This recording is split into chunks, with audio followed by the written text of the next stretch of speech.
Et on vous a arrêté et on s'est dit, tiens, on va discuter avec Jeannot. Eh ben c'est bien. Alors, parlez-nous un petit peu de la commune d'Épersy. Vous êtes né ici? Oui. Hein? Je suis né. Alors, on va les montrer à la caméra, ils vont travailler, hein? Je m'en suis servi, ils ont tout fait ceux-là. Faire quoi alors? Dites-moi. Ah, ils ont tout fait. En vrac, qu'est-ce que vous avez pu faire? Oh.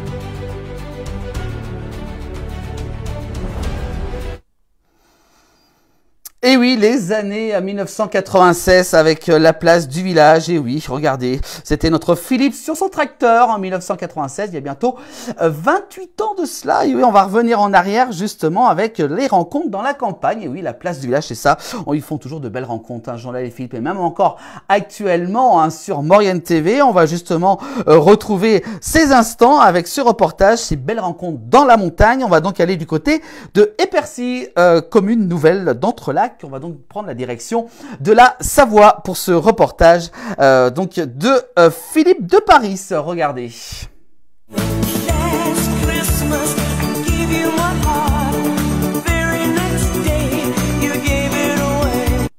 Et on vous a arrêté et on s'est dit, tiens, on va discuter avec Jeannot. Eh ben c'est bien.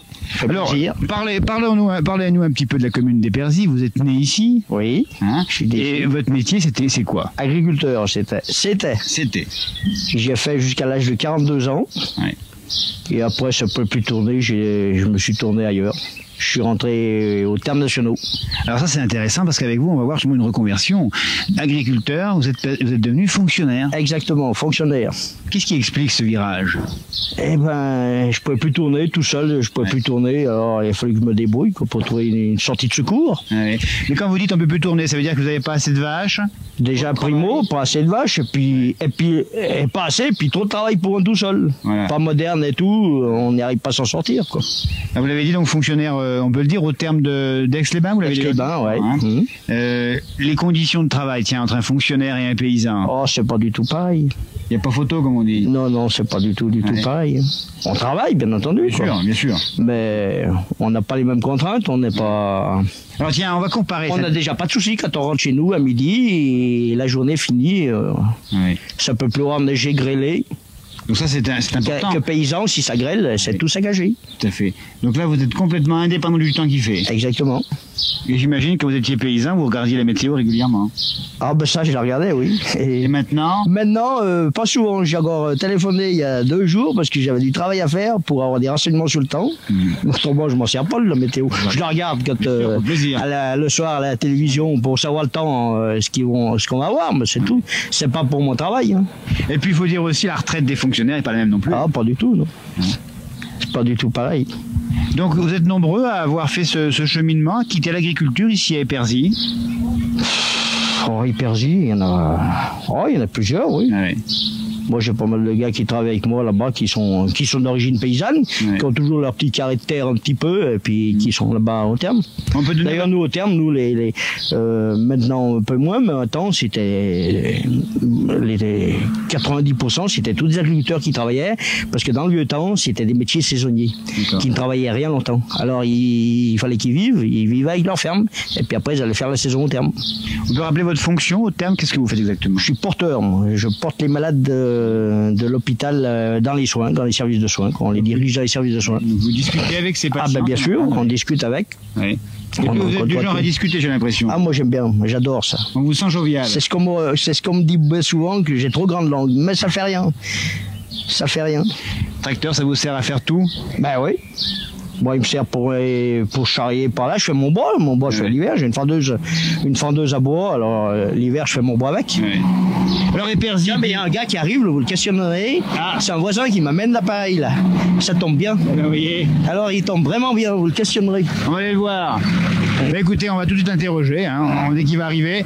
On vous remercie, Jeannot, de nous avoir accordé une interview ici. Ça fait plaisir. En plein boulot. J'y regarderai le 17 mai. Ah ben vous avez raison, pas rater le 17 mai. Et puis ma foi, bon travail au terme d'Aix-les-Bains. Eh ben voilà. C'est une jolie ville, Aix également. Hein. Ah ouais, oui. Hein, c'est sympa. C'est une très jolie ville. C'est une très jolie ville. Merci. C'est la batterie, là, la batterie? Ouais, moi je sais pas rien, c'est bon. Putain, la batterie est ici. Ah, c'est pas... on n'est pas habitué. Ah oui, je sais bien, c'est pas comme moi de rentrer là-dessus, non? Comment s'appelle votre voisin, là? Roger Léger. Il est d'où? Il habite en haut, un peu plus haut, là. Faites-le venir, faut qu'il vienne jusqu'ici. Viens voir un peu là. Viens voir là, viens voir, viens. Allez, viens. Viens, moi je suis passé. Je suis passé, il arrive, j'étais à la chose, je vais voir arriver. Professionnel. Voilà. Bonjour Roger. Vous arrivez d'où là? Vous arrivez d'où? Venez par là, parce que le micro est un petit peu court là. Je parlais, mais. Oui, venez. Je sais pas dire, moi. Vous habitez Épersy? Il paraît bien. Dites-moi, votre métier, vous, c'est quoi? Maintenant, je suis à la retraite. Déjà? Eh oui. Mais vous faisiez quel métier, vous, alors? J'ai tout fait, même le con. Ah, ça, c'est vous qui le dites, ça. Tout fait, ça veut dire quoi, alors? Oh, un peu tout. Ouais. Un peu tout. Vous habitez sur Épersy, hein? Moi, j'ai 10 doigts dans les mains. Oui. Et je m'en suis servi. Ah. Alors, on va les montrer à la caméra, les doigts, ils ont travaillé, hein? Je m'en suis servi, ils ont tout fait, ceux-là. Faire quoi, alors? Dites-nous un peu. Ah, ils ont tout fait. En vrac, qu'est-ce que vous avez pu faire? Oh, j'ai fait le paysan, j'ai fait le chaudronnier, j'ai fait le maçon, j'ai fait le charpentier, j'ai fait le scieur, j'ai tout fait. Ah ouais. Ça, c'est des bonhommes, hein? J'ai tout fait. Ah ouais. Il n'est pas italien. Et pourtant... Je suis pas italien. Et aujourd'hui, alors, vous faites quoi à la retraite? Oh, bah alors. À part donner un coup de main à Jeannot. Ben, pas grand-chose. Eh ben, ma foi. Et Épersy, vous en pensez quoi d'Épersy? Épersy, c'est mort. Non, on va pas dire ça, il y a plein de monde là. Non. C'est vrai? Non. C'est calme, on va dire. Disons, c'est comme tous les autres villages. Ah oui. On a tué les paysans. On a tué l'âme paysanne. Qui a tué l'âme paysanne? Un peu tout le monde. Ah oui. Mais alors, il y a des paysans... Un peu tout le monde. Aussi bien nous autres, paysans, que nos techniciens, les ministres aussi? Oh, bah alors, eux n'en parlons pas. Ouais. Eux, c'est pas la peine. Pas la peine d'en parler.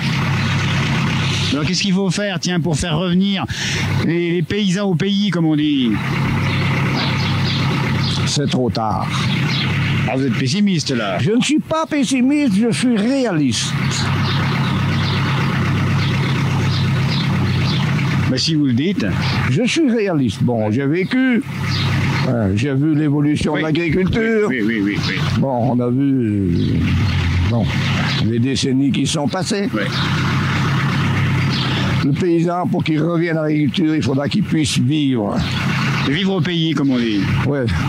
Mais il faut bien vous dire que n'importe quel gouvernement, que ce soit la droite, que ce soit la gauche, n'importe quoi, il faut que le paysan nourrisse la population à bon marché. Eh oui, avec des bons produits. Bons produits, ça c'est à voir. Bah si, parce que quand on parle de la vache folle, on aimerait bien quand même manger de la bonne viande, nous. Enfin, on rappelle quand même que dans les pays de Savoie, la viande est bonne, hein, on va le dire. Tout est haut. Bon, je vais vous dire une chose, vous y verrez plus tard, dans les années à venir. Ouais. On commence seulement à se percevoir des conneries qu'on nous a fait faire. Oui. Bon, vous voyez, pour le moment, il y a quelques cas de vaches folles ou maladie de Jacob ou tout ce qui s'ensuit, hein, tous ces machins-là. Bon, soi-disant qu'il faut 10 ans d'incubation. Oui, c'est ce qu'on dit. Bon, on arrive seulement actuellement les premiers symptômes. Oui. Donc ça peut bon, dans les 10 ou 20 ans à venir, eh ben, je me demande. Je vous sens pessimiste, Roger, aujourd'hui, non? Je ne suis pas pessimiste. Oui, réaliste. Je ne suis pas pessimiste. Ah, oui. Bon, on fait toutes les conneries possibles. Bon, pour nourrir les gars, on s'en fout pas mal. Bon, vous avez acheté un poulet au supermarché, bon, vous faites cuire. Il vous reste quoi? Hein, dites-moi. Les os. Bon, vous achetez un morceau de viande, même que c'est pas de la viande anglaise. Hein, vous le mettez dans la coquelle, vous pouvez aller 1 heure au bistrot, elle revient, elle n'a pas brûlé. Hein? Ouais. Justement, il faudra revenir à des produits de qualité du terroir. Oui, mais c'est trop tard. Vous voyez? C'est trop tard. Et le reblochon alors?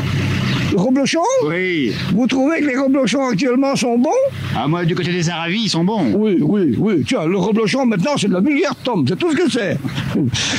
Mais, bon, on a mangé autrefois des reblochons. Moi, j'allais en chercher là-bas en haut. Ouais. Bon, je veux dire, encore chez le gars, j'y allais. Bon, on trouvait des reblochons. Bon, des reblochons qui étaient coulants, qui étaient bons, qui avaient un goût. Maintenant, ils sont tous uniformes. Ah, ceux qui sont faits à la ferme, les Aravis. Ils sont pas à la ferme. Mais pourquoi? Ça vient de quoi? Ça vient pas du gars qui produit. Ça vient qu'on l'oblige. Bon, c'est les services vétérinaires, c'est tout le bordel.